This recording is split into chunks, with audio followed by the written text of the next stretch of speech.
Alright, so in this tutorial, I'm going to show you how you can reduce Steam speed download limit. And here it's an easy fix to, fix slow downloads. So I'll just show you how you can do that. So first up, you simply need to open up Steam. And here, as you can see, I'm in Steam right now. What you have to do is just press on Steam in the corner and you'll be able to see settings. Just go ahead and press on settings. Right over here, you will be able to see downloads. Just go ahead and press on downloads. And right over here, you gotta specifically choose your region. So why are we choosing region? Because like sometimes choosing region can be a right answer. Because you just gotta choose the region that you're closest to.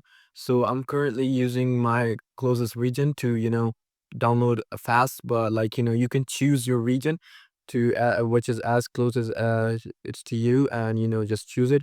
Like let's say if you live in the US, like Virginia, but you're using US Washington, so you can just switch it to Virginia and or something closer to it, and it will change. But like let's say you're living in the US, New York, and you're using Miami, so you can just switch it to New York and it will be way better. So you got me what I'm trying to say. And then you gotta especially allow this option over here which says allow downloads during gameplay.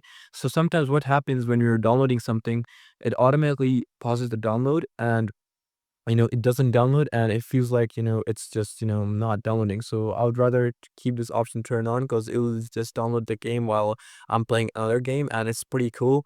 So yeah, this once this is all done, just press apply on these settings and you're good to go.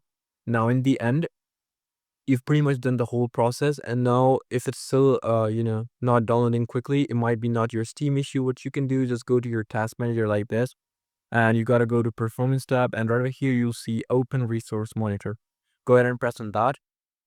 Once the resource monitor is open, here as you can see, it will show you all the apps that are using your internet. So for me, UPC is basically Ubisoft Connect, and it's downloading update, and it's using the most of internet. That's the reason. But for your case, if it's something else, you can just end task right over here and just end it, and it will increase your download speed. So yeah, that's pretty much it. I hope this tutorial actually helped you out. I'll see you soon.